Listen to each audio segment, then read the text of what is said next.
어렵습니까? Is your church in 성도들이 difficulty? 구원받지 않습니까? Are your saints not receiving salvation? 성도들이 세상을 좋아합니까? Do your saints love the world? 그들에게 뭐라고 하지 마시고 Don't chastise them, 성경을 펴십시오. but open the Bible. 주님은 능히 우리를 이끄시는 목자였습니다. And the Lord is our shepherd who can more than capable of leading us. 그에게는 길이 있고 With Him there is a way. 우리는 넘어졌지만 그는 넘어지지 않았기 때문에 Although we fell, He did not fall.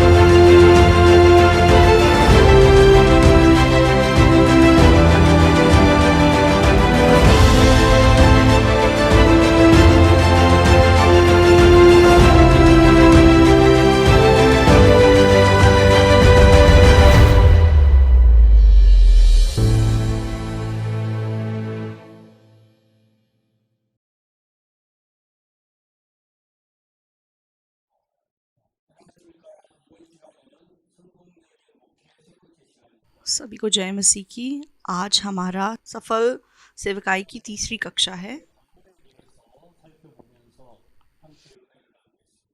तो आज हम प्रेरित पौलुस के बारे में बात करेंगे और हम साथ साथ अनुग्रह पाएंगे। दूसरे कुरिन्थियों 11 से वचन पढ़ेंगे।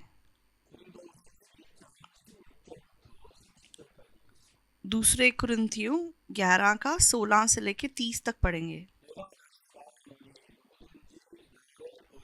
자로 여기지 말라.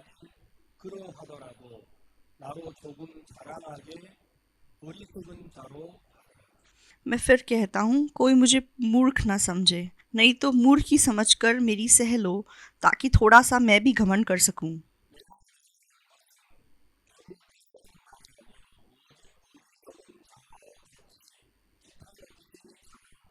इस बेधड़क घमंड में जो कुछ मैं कहता हूँ वह प्रभु की आज्ञा के अनुसार नहीं, पर मानो मूर्खता से ही कहता हूँ।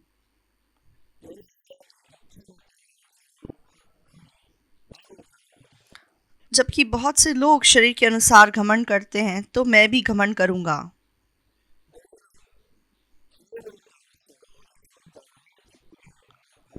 तुम तो समझदार होकर आनंद से मूर्खों की सह लेते हो।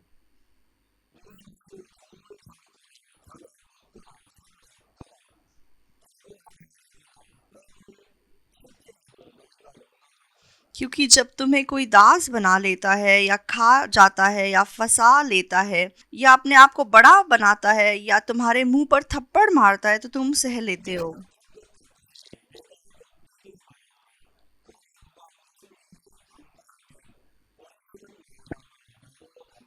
मेरा कहना अनादर ही की रीति पर है, मानो हम इसके लिए निर्बल से थे।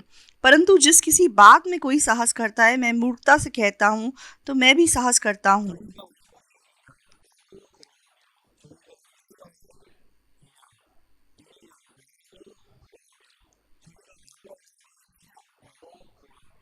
क्या वही इब्रानी है? मैं भी हूँ। क्या वही इज़राइली है? मैं भी हूँ। क्या वही अब्राहम के वंश के हैं? मैं भी हूँ।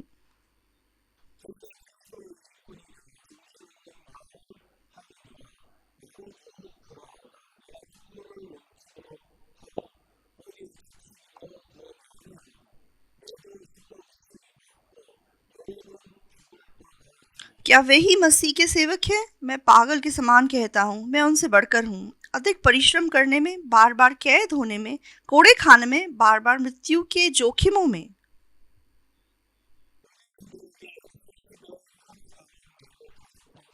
पांच बार मैंने यहूदियों के हाथ से 39 कोड़े खाए।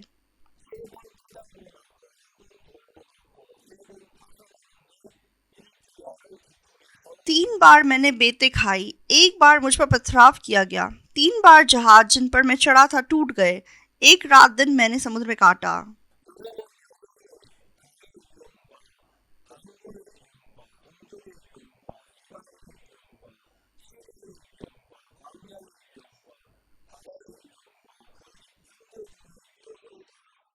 मैं बार बार यात्राओं में, नदियों के जोखिमों में, डाकुओं के जोखिमों में, अपने जाति वालों से जोखिमों में, अन्य जातियों के जोखिमों में, नगरों के जोखिमों में, जंगल के जोखिमों में, समुद्र के जोखिमों में, झूठे भाइयों के बीच जोखिमों में रहा।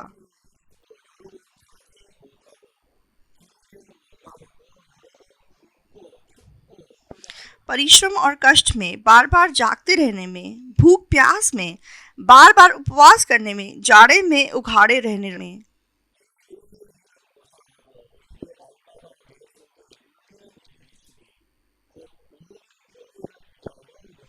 और अन्य बातों को छोड़कर जिनका वर्णन मैं नहीं करता, सब कलीसियाओं की चिंता प्रतिदिन मुझे दबाती है।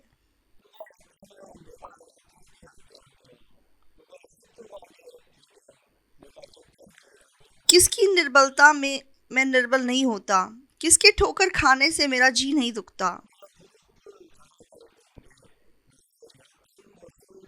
यदि घमंड करना अवश्य है तो मैं अपनी निर्बलता की बातों पर घमंड करूंगा।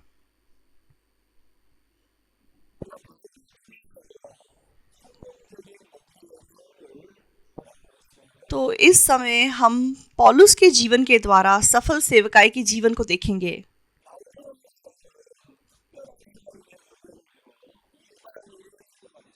तो पौलुस नाम का व्यक्ति परमेश्वर का खास अनुग्रह पाके अन्य जातियों का प्रेरित बना।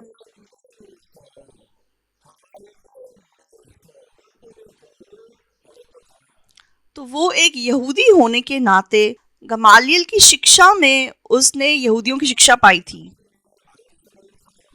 तो वह किसी से भी ज्यादा परमेश्वर को प्यार करता था और व्यवस्था की शिक्षा प्राप्त करके वे दूसरों को सिखाता था। लेकिन एक दिन जब यीशु मसीह इस दुनिया में आए,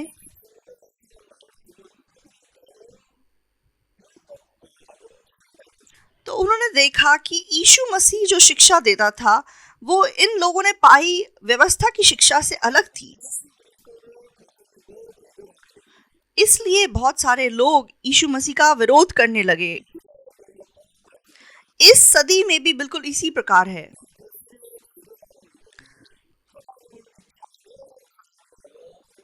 तो परमेश्वर का विरोध करने वाले लोग, वो आप ऐसा मत सोचो कि ऐसे लोग हैं जो परमेश्वर पर विश्वास नहीं करते।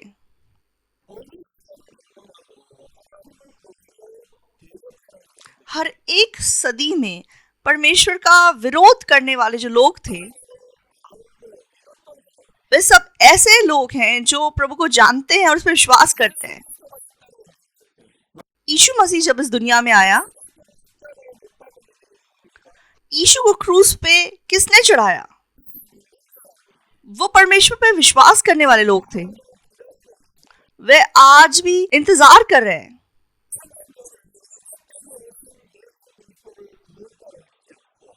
तो 2000 साल पहले आए यीशु मसीह को वो उद्धारकर्ता नहीं मानते। आज भी वो लोग हैं जो उद्धारकर्ता का इंतजार कर रहे हैं। तो वो लोग परमेश्वर विश्वास तो करते हैं लेकिन मसीह को स्वीकार नहीं कर पाए। तो आज भी वो लोग व्यवस्था के पीछे चल के धार्मिकता पाने की कोशिश कर रहे हैं।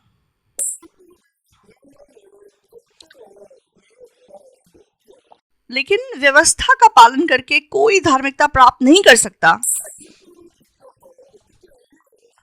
तो कैसे हम व्यवस्था के द्वारा धार्मिकता प्राप्त कर सकते हैं? असंभव बात है। लेकिन आज भी बहुत लोग हैं, बहुत से लोग हैं जो वचन के अनुसार जी के परमेश्वर की इच्छा को पूरा करना चाहते हैं। तो आप अगर वचन के अनुसार जीने की कोशिश करें तो गलत नहीं है। तो वचन के अनुसार जी पाना एक मसीही की आशा है। लेकिन एक सच बात क्या है?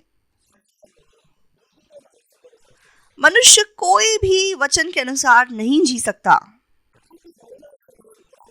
रोमियो की किताब में क्या लिखा हुआ है? तो भलाई करने वाला कोई नहीं, एक भी नहीं। परमेश्वर को खोजने वाला कोई नहीं। सबके सब भटक गए हैं, सबके सब निकम्मे हो गए हैं। भलाई करने वाला कोई नहीं, एक भी नहीं। ये परमेश्वर का वचन है।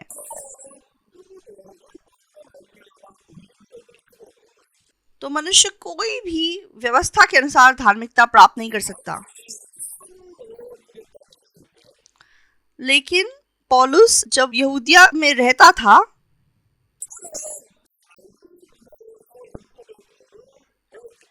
तो उसने गमालियल की संस्कृति में व्यवस्था की मूल बातें सीखी थी।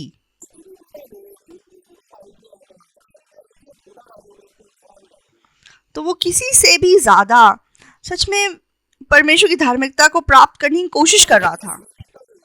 लेकिन एक दिन यीशु मसीह इस दुनिया में आया। यीशु मसीह व्यवस्था के अनुसार शिक्षा नहीं देता था, तो यीशु मसीह व्यवस्था से कुछ अलग बातें बताता था। तो यीशु बताता था कि जो छुटकारा मसीह यीशु में है उससे तुम उद्धार प्राप्त कर सकते हो।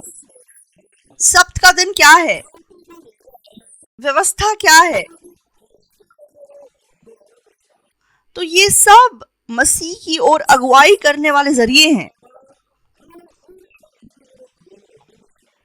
और यीशु मसीह के द्वारा अनुग्रह ही से उद्धार हो सकता है। पौलुस के लिए इस सच्चाई को स्वीकार करना मुश्किल था, इसलिए महायाजकों ने यीशु को क्रूस पर चढ़ा दिया और यीशु दफना दिया गया।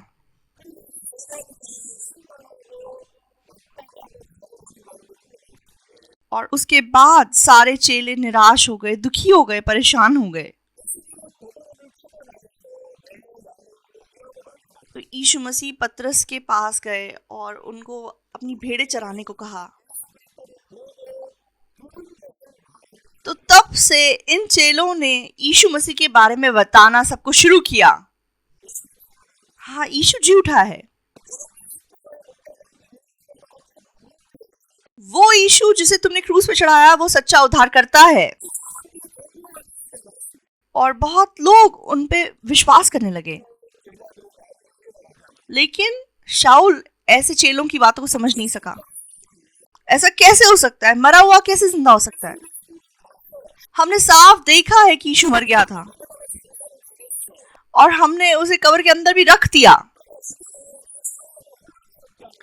हाँ, ये लोग समाज में सच में अंधकार फैला रहे हैं। ऐसे लोगों को जेल में डाल देना चाहिए। इसलिए वो बहुत विश्वासियों को पकड़ता था और जेल में डाल देता था। तो जब स्टिफनस पथराव से मारा गया तो शाऊल तब अपने मन में उसकी मृत्यु से सहमत था। हाँ, स्टिफनस जो बता रहा है कि यीशु मसीह दोबारा जी उठा है, तो लोगों ने पत्थर मार के उसे मार डाला। हाँ, अगर यीशु सचमुच में जिंदा होता तो यीशु को उन पत्थरों को रोकना चाहिए था। लेकिन स्टिफनस जब मर रहा था, परमेश्वर का काम उत्पन्न नहीं हुआ। और प्रेरितों 9 में जैसा लिखा है, वहां लिखा है कि शाऊल धुन में था। तो वो बहुत अपने मन में ताकत पा चुका था, मैं सही हूं। यीशु जिंदा कैसे हो सकता है? उसे क्रूज पे चढ़ा दिया गया था। तो वो यीशु जिसने अपना सारा खून, सारा पानी बहा दिया, वो यीशु जिसको पत्थर की कब्र में डाल दिया गया था, कैसे बोल सकते हैं कि वो जिंदा हो गया? हाँ, यीशु के पुनरुत्थान की गवाही देने वालों को पकड़ना चाहिए, जेल में डाल देना चाहिए। वो सारे इस समाज में अंधकार फैला रहे हैं।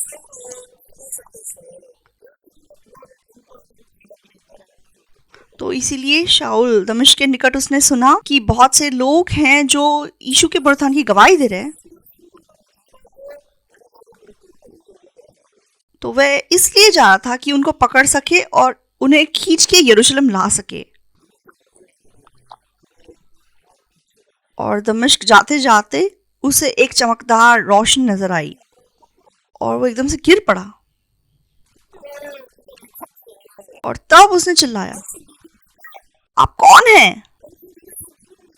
हे प्रभु तू कौन है? तो बाकी लोग जो उसके साथ थे वो उस आवाज को सुन नहीं पाए। मैं यीशु हूं जिसे तू सताता है। तो शाऊल हैरान रह गया। आप तो मर गए थे, आप तो जरूर क्रूस पे लटका दिए गए थे, तो आपको कब्र में डाल दिया गया था।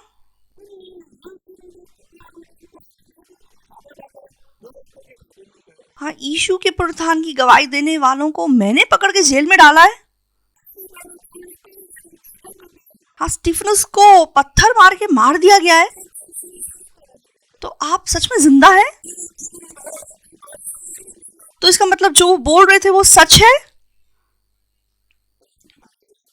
यीशु मसीह ने कहा, मैं यीशु हूं जिसे तू सताता है।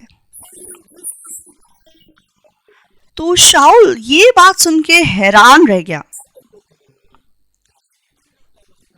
उससे पहले कभी उसने ये नहीं सोचा था कि मैं गलत हूं। यीशु मर चुका है, कैसे मरा हुआ जिंदा हो सकता है?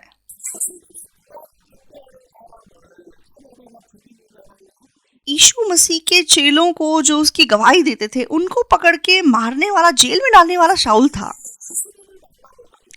लेकिन जब शाऊल यीशु को मिला तब उसे पता चल गया कि मैं गलत था।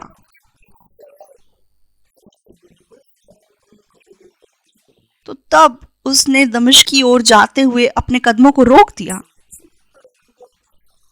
और पहली बार वो पहचान गया कि मैं गलत था। मैं यीशु हूं जिसे तू सताता है। तो उस पॉइंट पे शाऊल ने उद्धार पाया और तब से वह यीशु मसीह के द्वारा एक चरवाहे के मार्ग पे चलने लगा।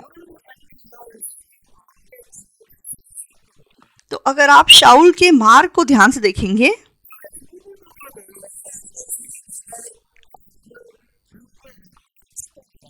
तो ये ऐसा व्यक्ति है जो परमेश्वर से प्यार करता था और अपनी तरफ से परमेश्वर के बारे में सबको बताता था, लेकिन इसको ये नहीं पता था कि ये खुद गलत है।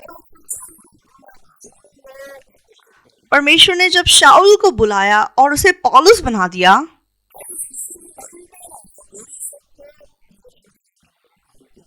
तब वो पहचान सका कि मैं कितना मूर्ख था और मैं कितना गलत था। तो जिस मार्ग पे मैं विश्वास करता था, जिसको मैं पक्के तरीके से सही समझता था, मैं असलियत में गलत था। मैं बिल्कुल गलत था। जो भी मैं जानता था वो सच नहीं था। तो ये पहचान के शाऊल ने अपना रास्ता मोड़ लिया। जैसे वह अपने मार्ग पे खुद चल रहा था,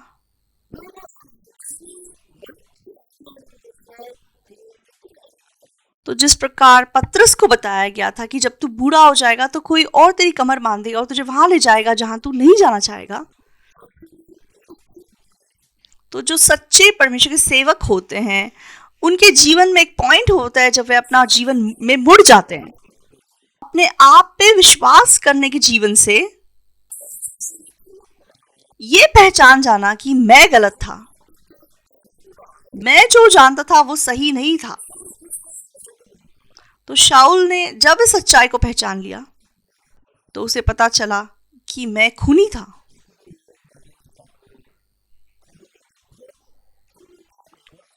उसने बहुत से लोगों को सच में जेल में डाला था, मरवाया था।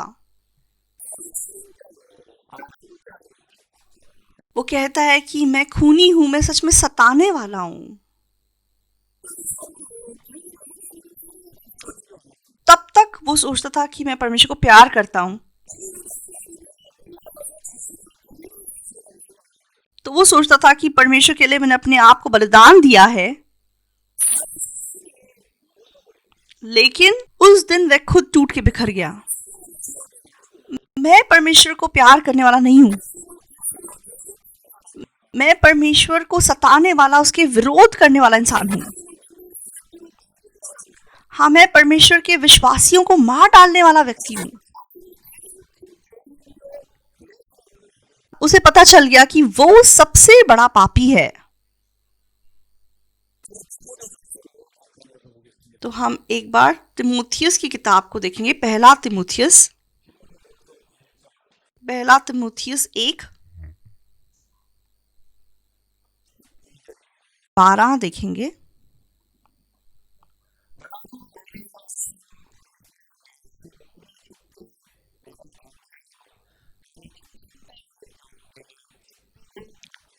मैं अपने प्रभु मसीह यीशु का, जिसने मुझे सामर्थ्य दी है, धन्यवाद करता हूँ कि उसने मुझे विश्वास योग्य समझकर अपनी सेवा के लिए ठहराया।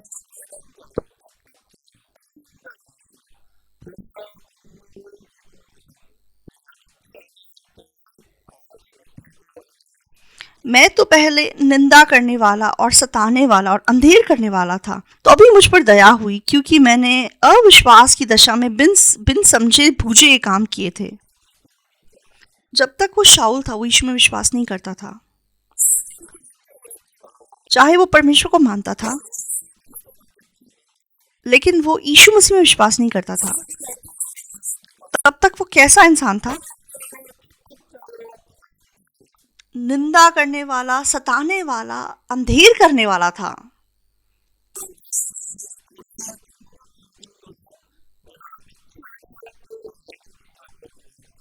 तो भी मुझ पर दया हुई, क्योंकि मैंने अविश्वास की दशा में बिन समझे बूझे काम किए थे।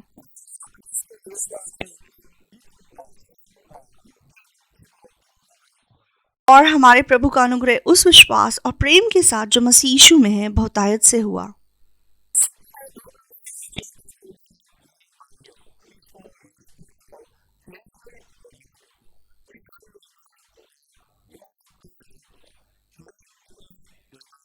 ये बात सच और हर प्रकार से मानने की योग्य है कि मसीह यीशु पापियों का उद्धार करने के लिए जगत में आया, जिसमें सबसे बड़ा मैं हूं।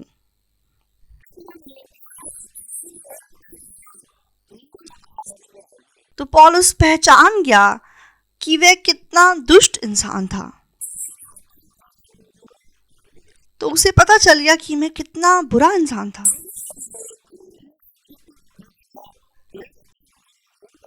उसे नहीं पता था कि वह यीशु को सता रहा है, उसका विरोध कर रहा है।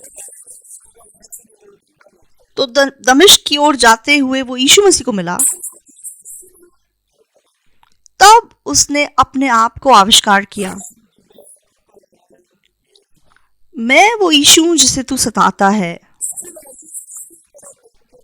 तो जब हम खुद के बारे में स्पष्ट रूप से जान जाएं,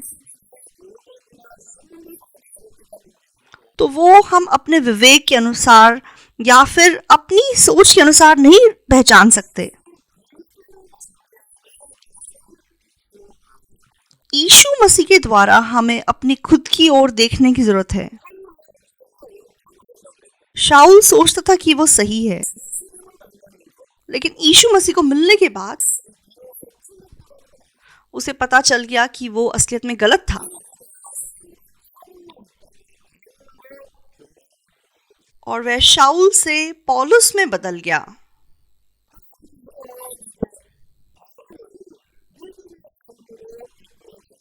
और अब परमेश्वर पौलुस को विश्वास के जीवन में अगुवाई करने लगा।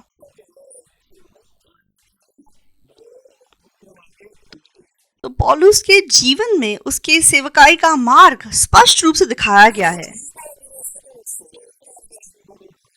तो पौलुस अन्य जातियों के लिए सेवक ठहराया गया था और उसने परमेश्वर की अगुवाई पाई थी। तो दमिश्क की ओर जब वो जा रहा था, तो पहले उसने दमिश्क में परमेश्वर की अगुवाई को पाया।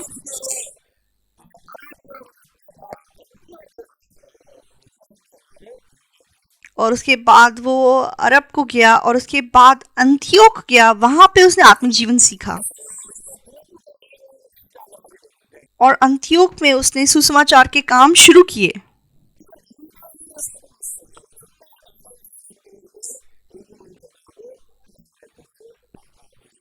तो उसने अन्य जातियों के सेवक के नाते बहुत से लोगों को सुसमाचार प्रचार किया और परमेश्वर की इच्छा को प्रकट किया। तो जब हम दूसरे कुरिन्थियों की किताब को पढ़ते हैं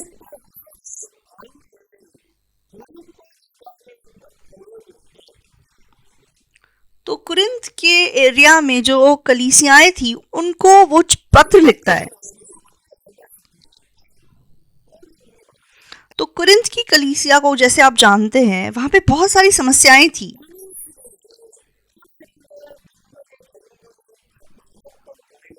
तो वो ऐसी कलीसिया थी जहां बहुत से परमेश्वर के सामर्थी परमेश्वर के सेवक उत्पन्न हुए थे,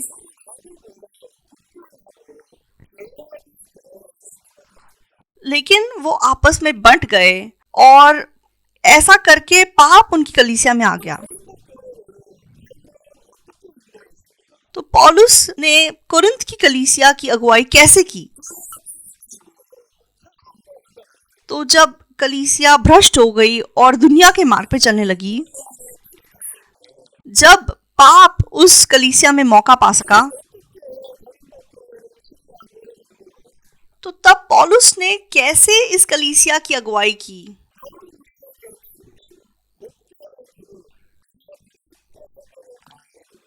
तो पौलुस हमें सच्चे सेवकों का मार्ग बहुत आसान शब्दों में दिखा रहा है। तो मुझे भी सेवकाई करते हुए 30 साल से ज्यादा हो गए हैं। तो जब मैं पौलुस की सेवकाई का मार्ग देखता हूं, परमेश्वर ने एक दिन मुझे अपनी सेवकाई का मार्ग दिखाया।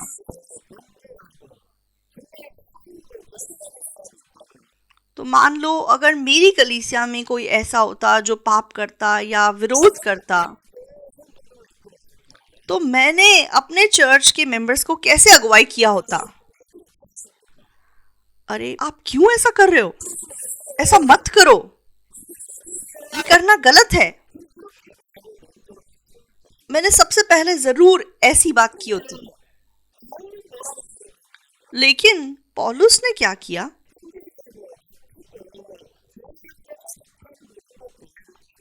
तो जब पाप प्रवेश की हुई कोरिन्थ की कलीसिया जहां पे लड़ाइयां थी, बट गए थे लोग, उसने कैसे अगुवाई किया? तो उसने अपनी सोच, अपने नजरिए पे जोर नहीं दिया। तो हम पहले कुरिन्थियों को जरा देखेंगे। पहला कुरिन्थियों 1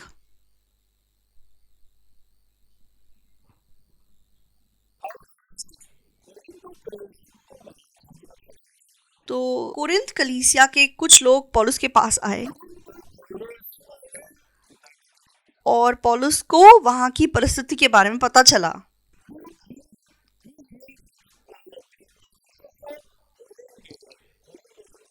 तो वो बात सुन के जो पत्र उसने लिखा वह पहले कुरिन्थियों की किताब है 1:11 में, पहला कुरिन्थियों 1:11 में, पहला कुरिन्थियों 1:11 पढ़ेंगे।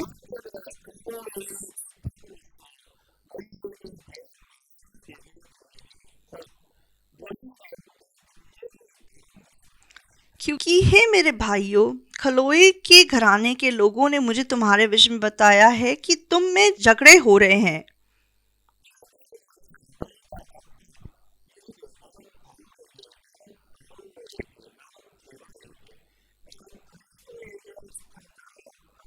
मेरे कहने का अर्थ यह है कि तुम में से कोई तो अपने आप को पौलुस का, कोई अपोलोस का, कोई कैफा का, तो कोई मसीह का कहता है।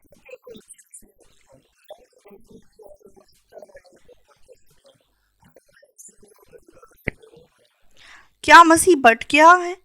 क्या पौलुस तुम्हारे लिए क्रूस पर चढ़ाया गया? क्या तुम्हें पौलुस के नाम पर बपतिस्मा मिला? तो कोरिन्थ की कलीसिया में क्यों झगड़े शुरू हो गए? क्योंकि उस समय में बहुत सारे परमेश्वर के सेवक थे। तो फिर सारे सदस्यों के बीच में क्या समस्या आ गई? उनके बीच में झगड़े होने शुरू हो गए। हाँ, मैं पौलुस का हूँ, मैं अपोलोस का हूँ, मैं कैफा का हूँ, मैं मसीह का हूँ।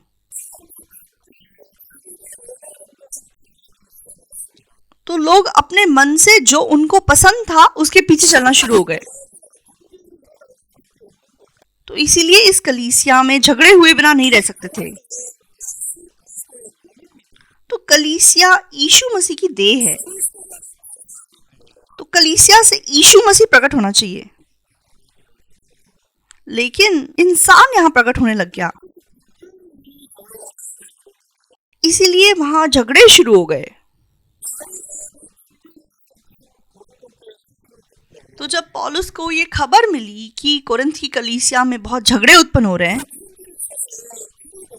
तो वो एक पत्र लिख के उनको भेजता है।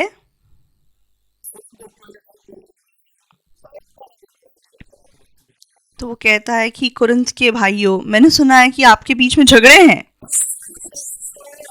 आप लोग झगड़े मत करो। क्यों झगड़े कर रहे हो? पौलुस ने ऐसा नहीं कहा। तो जब वह कोरिन्थ की कलीसिया को पत्र लिख रहा था,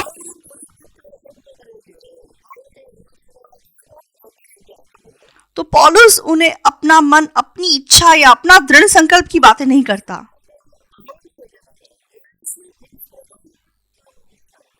तो वह कोरिन्थ के भाइयों के मनों में यीशु मसीह को जगाने का काम करता है। 1:8 में जब हम देखते हैं,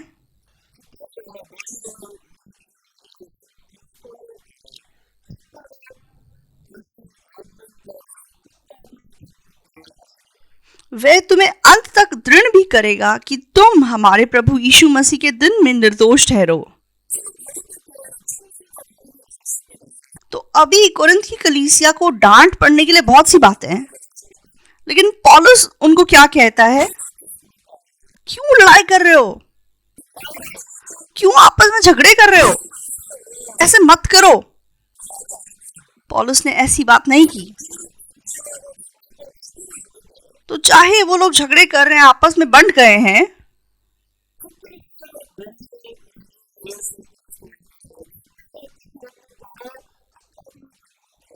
लेकिन पौलुस उनको कहता है, वह तुम्हें अंत तक दृढ़ भी करेगा कि तुम हमारे प्रभु यीशु मसीह के दिन में निर्दोष ठहरो। तो पौलुस ने कभी भी अपनी सोच, अपना नजरिया कोरिन्थ की कलीसिया में नहीं बताया। वो कोरिन्थ की कलीसिया को यीशु मसीह के बारे में बता रहा है। 9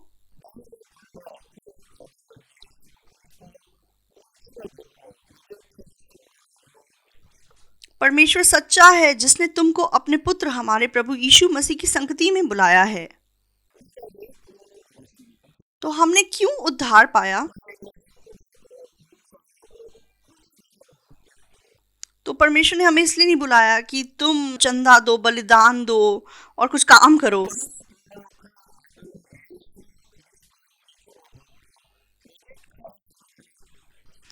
यहाँ लिखा है, परमेश्वर सच्चा है, जिसने तुमको अपने पुत्र हमारे प्रभु यीशु मसीह की संगति में बुलाया है।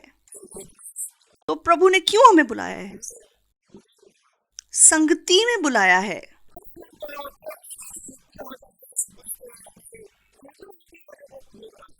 तो परमेश्वर ने हमें क्यों उद्धार दिया? ताकि हमारा यीशु मसीह में संगति में हो सके। बहुत सारे लोग उद्धार पाने के बाद, हाँ अब मैंने उद्धार पा लिया, हाँ अब मैं अपने आप को प्रभु के लिए बलिदान करना चाहता हूँ, हाँ मैं अपने आप को परमेश्वर के काम के लिए देना चाहता हूँ। आप लोग धोखा मत खाइए। परमेश्वर ने किस मकसद से हमें बुलाया है? तो परमेश्वर ने हमें अपने पुत्र यीशु मसीह के साथ संगति करने के लिए बुलाया है। पौलुस पहले कुरिन्थियों में क्या कहता है? परमेश्वर ने जब हमको बुलाया, उसने क्यों बुलाया? उसने गरीबों को बुलाया। क्यों बुलाया? ताकि कंगालों को बुला के वह अमीरों को शर्मिंदा कर सके। तो उसने ऐसा को बुलाया जिनके पास नहीं है, ताकि वह उनको शर्मिंदा कर सके जिनके पास है। तो हम कंगाल हैं, कैसे हम अमीरों को शर्मिंदा कर सकते हैं? तो हम मूर्ख हैं, कैसे हम बुद्धिमानों को शर्मिंदा कर सकते हैं? तो ये तभी संभव है जब हम यीशु मसीह के साथ संगति करें। मैं मूर्ख हूं, लेकिन यीशु मसीह ज्ञानवान है। तो मैं कमजोर हूं, लेकिन यीशु मसीह के पास सब सामर्थ है। मेरे पास कोई बुद्धि नहीं है, लेकिन यीशु की बुद्धि की कोई सीमा नहीं है। आमीन। क्या ये बहुत अद्भुत नहीं है? तो परमेश्वर ने एक मकसद से हमको बुलाया है। वो इसलिए नहीं है कि वह जो मूर्ख हैं हमें वो बुद्धिमान बना दे।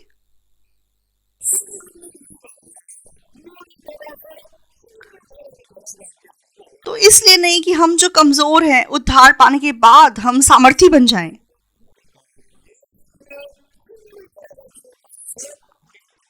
तो प्रभु ने क्यों हमें उद्धार दिया? ताकि हम जो कमजोर हैं यीशु के सामर्थ के द्वारा जी सकें। तो आप लोग एक महान सेवकाई के मार्ग पे चलना चाहते हैं? तो हमें कैसा जीवन जीना है? तो हम लोग जो मूर्ख हैं हम कैसे अच्छे से सेवकाई कर सकते हैं? यीशु मसीह की बुद्धि से जीने पर। हम जो कमजोर हैं कैसे हम अच्छी सेवकाई कर सकते हैं? यीशु मसीह के सामर्थ्य से काम करके। तो जब पौलुस ने सुना कि कोरिन्थ की कलीसिया में लड़ाइयां हैं और लोग बंटे हुए हैं, क्यों तुम लड़ाई कर रहे हो? लड़ाई मत करो, आपस में शांति से रहो। पौलुस ने ऐसी बातें नहीं कही। तो तुम लोग अभी चाहे लड़ रहे हो, लेकिन यीशु मसीह के दिन में तुम निर्दोष ठहरो। तो परमेश्वर अंत तक तुमको दृढ़ करेगा। तो उसने उनका आत्मिक जीवन उनके दृढ़ संकल्पता पे नहीं छोड़ा। तो पौलुस ने यीशु मसीह में उनके जीवन को सौंप दिया। और उसने कुरिन्थ की कलीसिया के भाइयों को क्या कहा कि परमेश्वर ने तुम्हें उद्धार क्यों दिया है? वो परमेश्वर के साथ संगति करने के लिए दिया है। तो अगर हमें सफल सेवकाई के मार्ग पे चलना है तो हमें भी यीशु मसीह के साथ संगति में रहना है। अगर हम यीशु की बुद्धि को प्राप्त करके सेवकाई करेंगे तो क्योंकि हमारी सेवकाई यीशु के द्वारा होगी इसलिए वो सक्सेसफुल हो सकती है। तो अगर आप यीशु मसीह के द्वारा सेवकाई करेंगे तो आप सफल हुए बिना नहीं रह सकते। तो मैंने पास्टर पाक के अधीन रह के सेवकाई को सीखा है।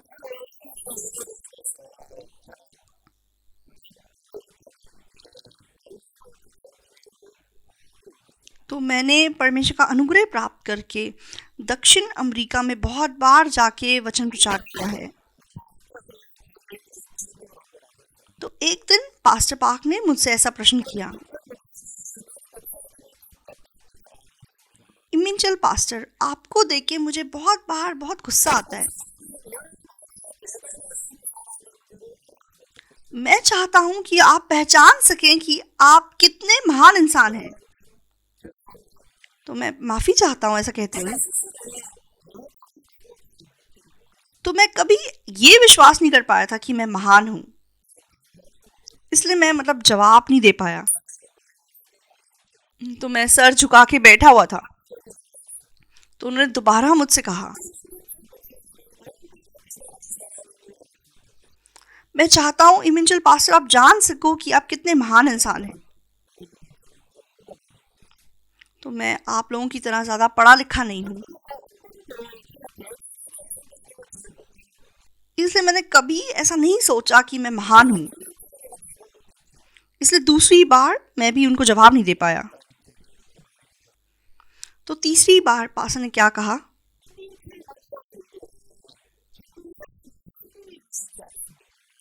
तो मिंचल पास्टर, क्या तुम्हारे अंदर सर्वशक्तिमान परमेश्वर नहीं है? तो पास्टर, आप सिद्ध नहीं है, लेकिन आपके अंदर जो यीशु मसीह है, क्या वो सिद्ध नहीं है? आपके अंदर ताकत नहीं है, लेकिन यीशु की ताकत, उसकी कोई सीमा नहीं है। पास्टर, आपको ये जानना जरूरी है कि आप बहुत महान इंसान हैं। आप विश्वास करते हो? मैं तब जवाब दिए बिना नहीं रह सका। हाँ जी पास्टर, मैं महान हूँ। सच में विश्वास करते हो? हाँ जी, मैं विश्वास करता हूँ।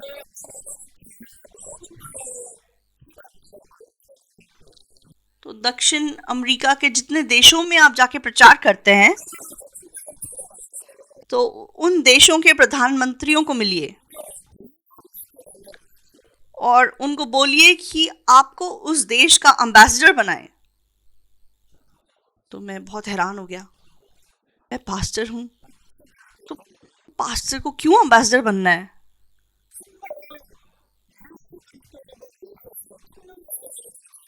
तो अभी अभी मैंने बोला था कि मेरे अंदर यीशु मसीह है, इसलिए मैं बहुत ताकतवर इंसान हूँ।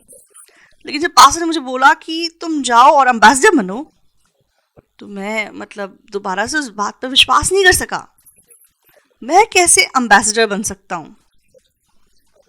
तो तब मैंने पहली बार सोच के देखा, मेरे अंदर यीशु मसीह है, तो मैं खुद एम्बेसडर नहीं हूँ, मैं बनने लायक भी नहीं हूँ।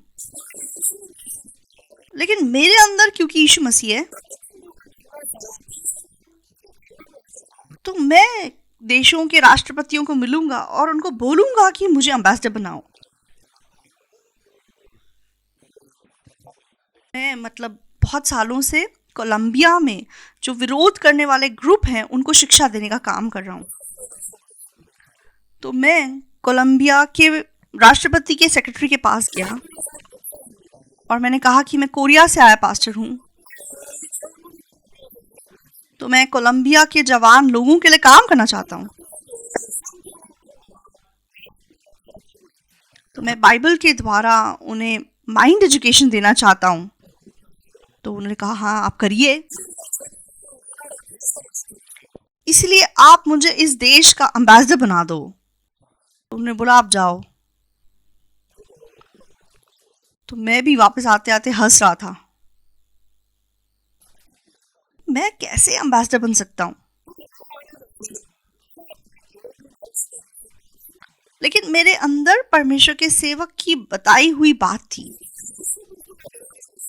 हाँ, मेरे अंदर यीशु मसीह है, मैं महान हूँ। तो चाहे लोगों की नजरों में ये बात सच में हंसने लायक है, लेकिन मैं यीशु में विश्वास करके ये बोलूंगा, मुझे एम्बेसडर बना दो, मुझे एम्बेसडर बना दो। तो मैं बार बार सेक्रेटरी के ऑफिस में जाता था। बहुत हंसी की बात लग रही है, लेकिन मुझे असलियत में सेक्रेटरी के ऑफिस से एक ईमेल आया।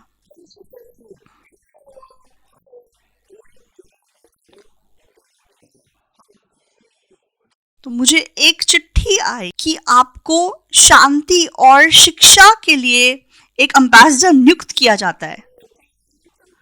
तो जब मुझे वो चिट्ठी मिली तो मैं हैरान रह गया, क्या ये सच है?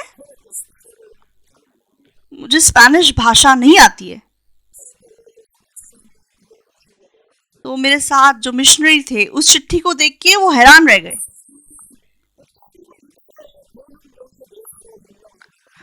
पास्टर, आपको इस देश में ऑनररी एम्बेसडर की पोस्ट दे दी गई है।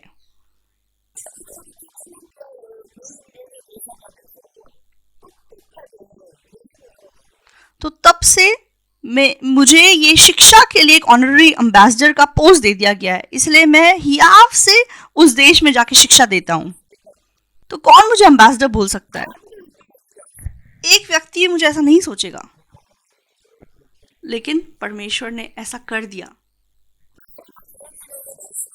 तो परमेश्वर के सेवक ने जैसा कहा था, चाहे मेरे पास ताकत नहीं है लेकिन मेरे अंदर यीशु मसीह है, तो मैं कैसा व्यक्ति हूं।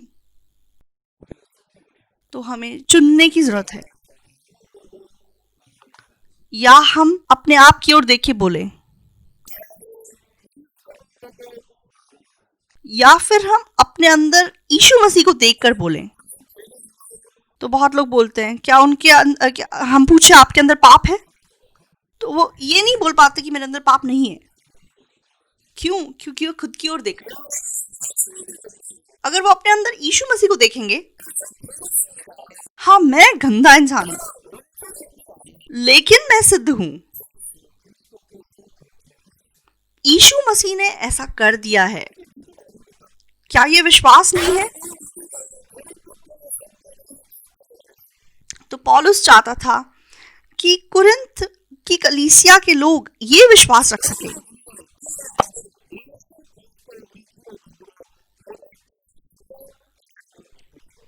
परमेश्वर सच्चा है जिसने तुमको अपने पुत्र हमारे प्रभु यीशु मसीह की संगति में बुलाया है।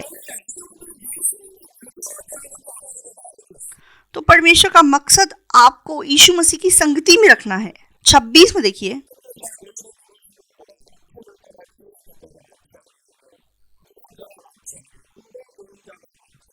हे भाइयों, अपने बुलाए जाने को तो सोचो कि ना शरीर के अनुसार बहुत ज्ञानवान और ना बहुत सामर्थी और ना बहुत कुलीन बुलाए गए।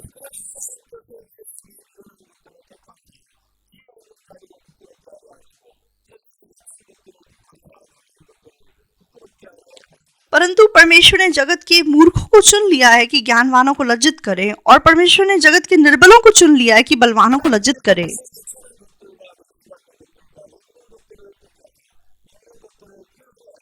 और परमेश्वर ने जगत के नीचों को और तुच्छों को, वरन जो हैं भी नहीं, उनको भी चुन लिया है कि उन्हें जो है व्यर्थ ठहराए,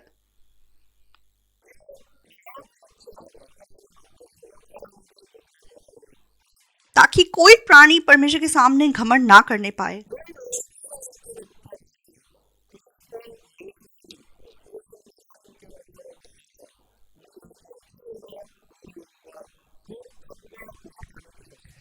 परंतु उसी की ओर से तुम मसीह यीशु में हो, जो परमेश्वर की ओर से हमारे लिए ज्ञान ठहरा, अर्थात धर्म और पवित्रता और छुटकारा।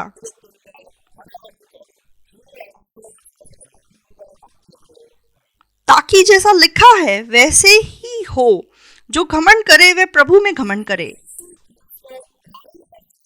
तो हमें यीशु मसीह में घमंड करना है। तो वो सफलता का मार्ग है। तो महान पास्टर कौन है? ऐसा नहीं है कि उसके पास बहुत ताकत है।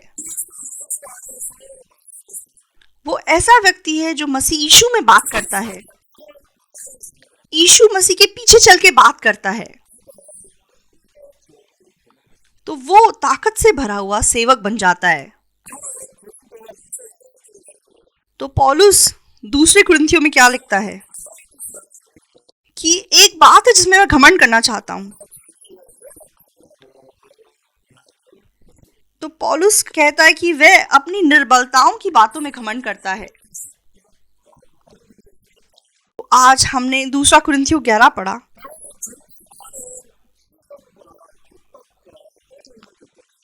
तो पौलुस उसने बहुत सी विपत्तियों का, बहुत से कलेशों का सामना किया, लेकिन उसने ऐसी बातों में घमंड नहीं किया। तो 23 से जब हम उन मुश्किलों को देखते हैं जिसका सामना पौलुस ने किया, तो यीशु के चेलों में से या हम पास्टर्स में से कोई ऐसा नहीं है जिसने ऐसी मुश्किलों का सामना किया हो। तो हम में से क्या कोई ऐसा है जिसने पौलुस के समान मुश्किलों को सहा है? लेकिन पौलुस ने अपने ऊपर घमंड नहीं किया।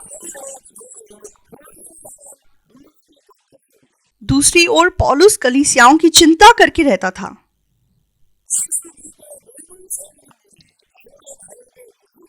उसके मन में यीशु की देह को स्थापित करना उसकी प्राथमिकता था।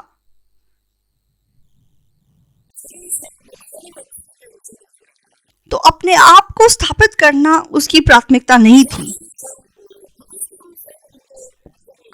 कलीसिया को स्थापित करना, मसीह को स्थापित करना उसकी प्राथमिकता थी। तो अगर पौलुस कुछ कर सकता था, वह अपनी निर्बलता की बातों पर घमंड कर सकता था। 30 में दूसरे कुरिन्थियों 11 के 30 में लिखा है, यदि घमंड करना अवश्य है तो मैं अपनी निर्बलता की बातों पर घमंड करूंगा। तो पौलुस क्यों अपनी निर्बलता पे घमंड करता था? वो मसीह की सामर्थ्य की वजह से था।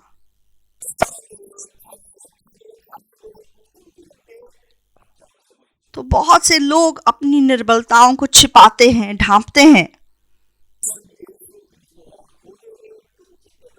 ऐसा वो इसलिए करते हैं क्योंकि वो यीशु मसीह के साथ संगति में नहीं है। तो अगर आप पास्टर लोग सफल सेवकाई के मार्ग पे चलना चाहते हैं तो आप यीशु मसीह के द्वारा बात कीजिए। तो जो आपको आंखों से दिखाई देता है उसके हिसाब से मत बोलिए। तो आप परमेश्वर के मन के हिसाब से बोलिए। मसीह की ताकत के बारे में बोलिए, मसीह की बुद्धि के बारे में बोलिए। और जिस दौरान आप प्रभु की ताकत की बात करेंगे तब जरूर मसीह आपके द्वारा प्रकट होगा और वह हमें सफल सेवकाई के मार्ग पे चलाएगा। तो हमने 3 कक्षाओं में सफल सेवकाई के मार्ग के विषय में बात की।